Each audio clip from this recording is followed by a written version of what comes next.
സന്നിധി തന്നിൽ നായക. Praise the Lord. ദൈവനാമത്തിന് മഹത്വം ഉണ്ടാകുമാറാകട്ടെ. മനോഹരമായ നല്ല പ്രഭാതത്തിൽ വീണ്ടും നമുക്ക് ഏവർക്കും ക്രിസ്തുവിനെ കുറിച്ച്, ദൈവവചനത്തെക്കുറിച്ച് അല്പം ചിന്തിക്കുവാൻ ഇടയാക്കിയ നല്ല നാഥന് നന്ദി പറയുന്നു. അതോടൊപ്പം ഈ മിഷൻ 7-ലൂടെ ലൈവായി കണ്ടുകൊണ്ടിരിക്കുന്ന എല്ലാ പ്രേക്ഷകർക്കും ക്രിസ്തയേശുവിൽ സ്നേഹവന്ദനം. ദൈവം നമ്മെ എല്ലാവരും അനുഗ്രഹിക്കുമാറാകട്ടെ. കഴിഞ്ഞ ഓരോ ദിവസങ്ങളിൽ നിങ്ങൾ കണ്ടുകൊണ്ടും കേട്ടുകൊണ്ടും ഇരുന്നുകൊണ്ട് ആ ദൈവവചനം വളരെ ശ്രദ്ധയോടെ പഠിക്കുന്ന കാര്യങ്ങൾ അറിഞ്ഞതിൽ അതിയായ സന്തോഷമുണ്ട്. തുടർന്ന് നമുക്ക് ദൈവത്തിൻ്റെ വചനം പഠിക്കുവാൻ പരിശുദ്ധാത്മാവ് നമ്മെ ഏവരെയും അനുഗ്രഹിക്കുമാറാകട്ടെ. ഇന്നത്തെ നമ്മുടെ ചിന്താവിഷയം ഇപ്രകാരമാണ്: ദൈവകോപം. ഇതിൻ്റെ വേദഭാഗം നമുക്ക് നൽകിയിരിക്കുന്നത് വെളിപ്പാട് പുസ്തകം 14-10 അതിപ്രകാരമാണ്: ദൈവകോപത്തിൻ്റെ പാനപാത്രത്തിൽ കലർപ്പില്ലാതെ പകർന്നിരിക്കുന്ന ദൈവക്രോധമദ്യം കുടിക്കേണ്ടി വരും.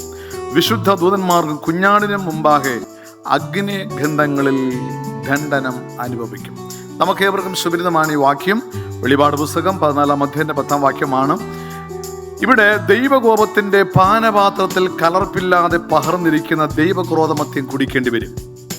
മാത്രമല്ല, വിശുദ്ധ ദൂതന്മാർക്കും കുഞ്ഞാടിന്റെ മുമ്പാകെ അഗ്നിഗന്ധങ്ങളിൽ ദണ്ഡനം അനുഭവിക്കും. പ്രിയ ദൈവമക്കളെ, നരകാഗ്നി എന്ന് സാധാരണയായി വിളിക്കപ്പെടുന്ന ദുഷ്ടന്മാരുടെ അന്തിമ ന്യായവിധിയിൽ മൃഗത്തിന്റെ മുദ്രയുള്ളവർ ഈ അന്ത്യ ന്യായവിധിയിൽ പങ്കാളികളാകും എന്ന് വേദപുസ്തകത്തിലൂടെ നാം മനസ്സിലാക്കിക്കൊണ്ടിരിക്കുന്നു. നമുക്കറിയാം, ലോകം ഭയാനകമായ വിധത്തിലെത്തിക്കൊണ്ടിരിക്കുകയാണ്. മനുഷ്യരാശികളെല്ലാം പലരും അവർ ഭയവികുലരായി യഥാർത്ഥത്തിൽ ദൈവത്തിന്റെ സത്യ അന്വേഷികളായി മാറിക്കൊണ്ടിരിക്കുന്ന ഒരു കാലഘട്ടത്തിലാണ്. എന്നാൽ വേദപുസ്തകത്തിലൂടെ നമ്മൾ ചിന്തിക്കുമ്പോൾ ദൈവകോപം സകല മനുഷ്യരിൽ ഉണ്ട് എന്ന് വേദപുസ്തകം പറയുന്നു. മാത്രമല്ല, വെളിപാട് പുസ്തകം 6-17 നമ്മൾ വായിക്കുമ്പോൾ അവരുടെ മഹാകോപ ദിവസം വന്നുവല്ലോ, ആർക്ക് നിൽക്കുവാൻ കഴിയും? അതൊരു വലിയൊരു ചോദ്യമാണ്. യേശു ക്രിസ്തുവിന്റെ 2ാം വരവില് ആർക്ക് നിൽക്കുവാൻ കഴിയും? വലിയ സംഭവങ്ങൾക്ക് നമ്മൾ സാക്ഷി നിൽക്കാൻ പോവുകയാണ്. അപ്പോൾ ദൈവത്തിന്റെ മഹാകോപം ഈ ഭൂമിയിലേക്ക് ഇറങ്ങിക്കൊണ്ടിരിക്കുകയാണ്. അവസാന നാളുകളിൽ മൃഗത്തിന്റെ മുദ്രയുള്ളവരും അതിൻ്റെ ആളുകളും ഈ വലിയ പ്രതിസന്ധിയിൽ അകപ്പെടും എന്നുള്ള കാര്യം മറന്നു പോകരുത്. അതിനു മുമ്പ് വാസ്തവമായി ദൈവകൽപ്പനയും യേശുവിലുള്ള വിശ്വാസവും കാത്തുകൊള്ളുന്ന രക്ഷയുടെ അനുഭവത്തിൽ രക്ഷകന്റെ ദൂതുമായി നിൽക്കേണ്ടത് അത്യാവശ്യമാണ് എന്ന് വേദപുസ്തകം നമ്മെ പഠിപ്പിക്കുകയാണ്. പ്രിയ ദൈവമക്കളെ, വേദപുസ്തകത്തിലൂടെ നമ്മൾ വീണ്ടും ചിന്തിക്കുമ്പോൾ ലൂക്കോസിന് സുവിശേഷം 17 28 മുതൽ 29-30 വരെയുള്ള ഭാഗങ്ങൾ വായിക്കുമ്പോൾ സോദോം ഗോമോറയുടെ അനുഭവത്തെക്കുറിച്ച് കർത്താവ് യേശു പറഞ്ഞു. അന്ത്യ ന്യായവിധിയിൽ സോദോം ഗോമോറ എന്നതുപോലെ സംഭവിച്ചു കൊണ്ടിരിക്കുകയും മാത്രമല്ല, നോഹയുടെ കാലം പോലെ തന്നെ ഇനി ലോകത്ത് സംഭവിക്കാൻ പോകുന്നു എന്നുള്ള കാര്യം യേശു ക്രിസ്തു ശിഷ്യന്മാരോടും ജനത്തോടും പഠിപ്പിച്ചുകൊണ്ടിരിക്കുന്നു. അതുകൊണ്ട് പ്രിയ ദൈവമക്കളെ, നാം ഒരു കാര്യം മനസ്സിലാക്കേണ്ടത്, ദൈവ ക്രോധമദ്യം കുടിക്കേണ്ടി വരും എന്നുള്ളത് മൃഗത്തിന്റെ മുദ്ര ഏറ്റവരോടുള്ളതായ അന്ത്യ മുന്നറിയിപ്പുകളാണ്. ഈ മുന്നറിയിപ്പുകളെ അവഗണിച്ചുകൊണ്ട് ഇന്ന് അനേക ആളുകളും വ്യാജ ആരാധനയിലൂടെ കടന്നുപോയിക്കൊണ്ടിരിക്കുന്നു. പക്ഷേ സത്യവേദ പുസ്തകം പ്രഖ്യാപിക്കുന്നത്, വെളിപ്പാട് പുസ്തകം 14-12 നമ്മൾ പ്രഖ്യാപിക്കുമ്പോൾ ദൈവകൽപ്പനയും യേശുവെങ്കിലുള്ള വിശ്വാസവും കാത്തുകൊള്ളുന്ന വിശുദ്ധന്മാരുടെ സഹിഷ്ണുത കൊണ്ട് സ്വർഗത്തിൽ ആവശ്യമെന്ന് പ്രഖ്യാപിക്കുമ്പോൾ, പ്രിയ ദൈവമക്കളെ, ദൈവകോപത്തിൽ നിന്നും ഒഴിവുള്ളവരായി തീരുവാൻ ദൈവം നമ്മളെ ആഹ്വാനം ചെയ്യുകയാണ്. മാത്രമല്ല, തുടർന്നുള്ളതായ വേദഭാഗങ്ങൾ വെളിപാട് പുസ്തകത്തിൻ്റെ പിന്നുള്ള അധ്യായങ്ങൾ ചിന്തിക്കുമ്പോൾ 12-ാം അധ്യായം 20, 10, 21 വാക്യങ്ങൾ വായിക്കുമ്പോൾ നരകാഗ്നിയെ വിവരിക്കുവാൻ തീയും ഗന്ധവും ആവർത്തിച്ച് ഉപയോഗിച്ചിരിക്കുന്നു. ഒരു ഭയാനകം തന്നെയാണ്. കാരണം ദൈവത്തിന്റെ വലിയ മഹത്തായ കോപം ജനങ്ങളുടെ മേൽ വരികയാണ്. എന്താ കാരണം? യഥാർത്ഥ ജീവനുള്ള ദൈവത്തെ ഉപേക്ഷിച്ചിട്ട് മൃഗത്തെയും അതിൻ്റെ പ്രതിമയും അതിൻ്റെ മുദ്രയും ഏറ്റുകൊണ്ട് ഇന്ന് മനുഷ്യർ ലോകവ്യാപകമായി ലാവിക്ഷമായി നടക്കുന്ന ലൗകിക മോഹങ്ങളുടെ കടന്നു പോകുന്ന ഒരു കാഴ്ച നമ്മളൊന്ന് കണ്ടുകൊണ്ടിരിക്കുകയാണ്. കാരണം യഥാർത്ഥമായി ദൈവത്തെ ആരാധിക്കുന്നത്, ദൈവത്തെ എല്ലാവരും ആരാധിക്കുന്നു, എന്നാൽ ദൈവകൽപ്പനയും യേശുവിൽ വിശ്വാസം കാത്തുകൊണ്ടു കൽപ്പനയനുസരിച്ചു ശപഥനുഷ്ഠിക്കുന്ന ആളുകൾ ചുരുക്കം തന്നെയാണ്. അതാണ് വേദപുസ്തകത്തിൽ കർത്താവ് പലവരും പറഞ്ഞു, നിത്യജീവനിലേക്കുള്ള വഴി ഇടുക്കും ഞെരുക്കമാണ്, എന്നാൽ നാശത്തിലേക്കുള്ള വഴി കണ്ടെത്തുന്ന അനേകർ. അങ്ങനെ ഇന്ന് കടന്നു പോകുമ്പോൾ ഒരു വലിയ മഹാകോപ ദിവസം വരുന്നു. അത് വേദവസ പ്രകാരം പറഞ്ഞത്, ദൈവകോപത്തിന്റെ പാത്രത്തിൽ കലർപ്പില്ലാതെ പകർന്നിരിക്കുന്ന ദൈവക്രോധമത്യം കുടിക്കും. ആരോട് പറയുകയാണ്? മൃഗത്തിന്റെ മുദ്ര ഏറ്റവരോട് ദൈവത്തിന്റെ വചനം ശക്തമായി പറയുകയാണ്. അതുകൊണ്ട് ആ മൃഗത്തെയും മൃഗത്തിന്റെ പ്രതിമയും ആരാധനകളെയും വ്യാജ നിർമ്മിതമായ കൽപ്പനകളും ഇട്ട് ഓടി രക്ഷപ്പെടുവാൻ പരിശുദ്ധാത്മാവ് നമ്മളെ ആഹ്വാനം ചെയ്യുകയാണ്.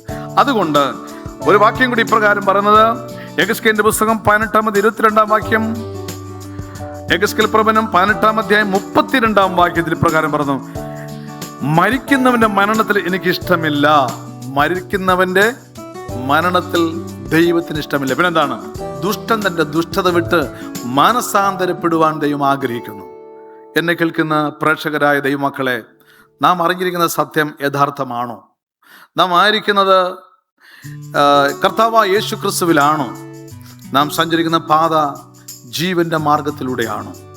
നാം ആരാധിക്കുന്നത് ആകാശവും ഭൂമി സൃഷ്ടിക്കപ്പെട്ട രക്ഷകനായ രക്ഷിതാവായ യേശു ക്രിസ്തുവിനെയാണോ?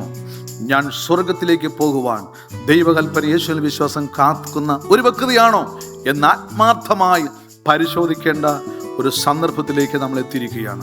അതുകൊണ്ട് പ്രിയ ദൈവമക്കളെ, നമുക്ക് ദൈവം ഒരു വഴികാട്ടിയാണ്. ദൈവം നമുക്ക് മാർഗനിർദ്ദേശങ്ങൾ നൽകി ദൈവത്തിൻ്റെ ആ വലിയ ക്രോധ അഗ്നിയിൽ നിന്നും ഓടി രക്ഷപ്പെടുവാൻ പരിശുദ്ധാത്മാവ് നമ്മൾ ആഹ്വാനം ചെയ്യുന്നു. പ്രേക്ഷകരെ, നിങ്ങളൊന്ന് ചിന്തിച്ചു നോക്കിയേ. ഈ ലോകവ്യാപകമായി ഒരു വലിയ ഭരണം, ഒരു വലിയ നിയമം കൊണ്ടുവരും. അത് ലക്ഷക്കണക്കല്ല കോടിക്കണക്കിന് ആളുകൾ അതിൻ്റെ ഭാതീപുത്രന്മാരായി തീരുമെന്ന് പറയുന്നു. പക്ഷേ യേശു ക്രിസ്തു പ്രഖ്യാപിക്കുകയാണ്, വെളിപാട് പുസ്തകം 15 നമ്മൾ വായിക്കുമ്പോൾ ആ ബാധകളെല്ലാം തീർന്നു. ദൈവമക്കൾ സുരക്ഷിതരായി ദൈവത്തിൻ്റെ അരികിൽ നിൽക്കുന്നതും മോശയുടെ പാട്ടും കുഞ്ഞാടിൻ്റെ പാട്ടും പാടുന്ന അതിഭയങ്കരമായ അനുഗ്രഹത്തിൻ്റെ ആ ഈണം നമ്മൾ കേൾക്കാൻ പോവുകയാണ്. ആ രക്ഷയുടെ പാതയിലേക്ക് നിങ്ങൾ എത്തിച്ചേരുവാൻ നിങ്ങൾ ആഗ്രഹിക്കുന്നുവെങ്കിൽ, പ്രിയ ദൈവമക്കളെ, നമുക്ക് പ്രാർത്ഥിക്കാം. നമുക്ക് ദൈവത്തിൻ്റെ കൃപയിലായിരിക്കാം. ഒരു വാക്യോട് വായിക്കാം. യൂദായുടെ ലേഖനം 7-ാം വാക്യം നമ്മൾ വായിക്കുമ്പോൾ, നിത്യാഗ്നിയുടെ ശിക്ഷാവധി സഹിച്ചുകൊണ്ട് അതേ ദൃഷ്ടാന്തമായി കിടക്കുന്നു എന്ന് പറയുക. നിത്യാഗ്നി നമുക്കറിയാം, സോദോം ഗോമോരയുടെ അനുഭവം. ആ സോദോം ഗോമോരയുടെ അനുഭവം ഇന്നൊരു ദൃഷ്ടാന്തമാണ്. പ്രിയ ദൈവജനമേ, അത് ഓർത്തുകൊണ്ട് ദൈവകൽപ്പന യേശുവിൽ വിശ്വാസം കാത്തുകൊണ്ട് മൃഗത്തിൻ്റെ മുതലിൽ നിന്ന് ഓടി രക്ഷപ്പെടുവാൻ വിശുദ്ധ ശബ്ദം അനുഷ്ഠിച്ചുകൊണ്ട് ദൈവകൽപ്പന പ്രമാണിച്ചുകൊണ്ട് എൻ്റെ സമ്പത്തൊന്നു ചൊല്ലുവാൻ യേശു മാത്രം സമ്പത്താകുന്നെന്ന് പ്രാർത്ഥിച്ചു പാടിയും കൊണ്ട് ശോഭയേറുവോർ നാടുണ്ട് കാണാമേ ദൂരെ വിശ്വാസത്താൽ. നമുക്ക് ആ ദൈവകോപത്തിൽ നിന്ന് രക്ഷപ്പെടാൻ ഏകമാർഗം ദൈവകൽപ്പനയും യേശുവെങ്കിലുള്ള വിശ്വാസമാണ്. അങ്ങനെയെങ്കിൽ നമുക്കൊരു നിമിഷം നമ്മുടെ കണ്ണുകളടയ്ക്കാം, നമുക്ക് പ്രാർത്ഥിക്കാം. സ്വർഗീയ പിതാവേ, ഞങ്ങളെ നശിപ്പിക്കുവാൻ നോക്കുന്ന പാപത്തിൽ നിന്ന് ഞങ്ങളെ സംരക്ഷിക്കുന്ന, ഞങ്ങളോടുള്ള നിന്റെ സ്നേഹത്തെ പ്രകടമാക്കുന്ന നിന്റെ കോപത്തിന് അതേ ഞങ്ങൾ നിനക്ക് നന്ദി പറയുകയാണ്. ദൈവമേ, കേട്ടുകൊണ്ടിരിക്കുന്ന പ്രേക്ഷകരായ ഓരോ മക്കളെയും നിന്റെ കരങ്ങൾ ഏൽപ്പിക്കുകയാണ്.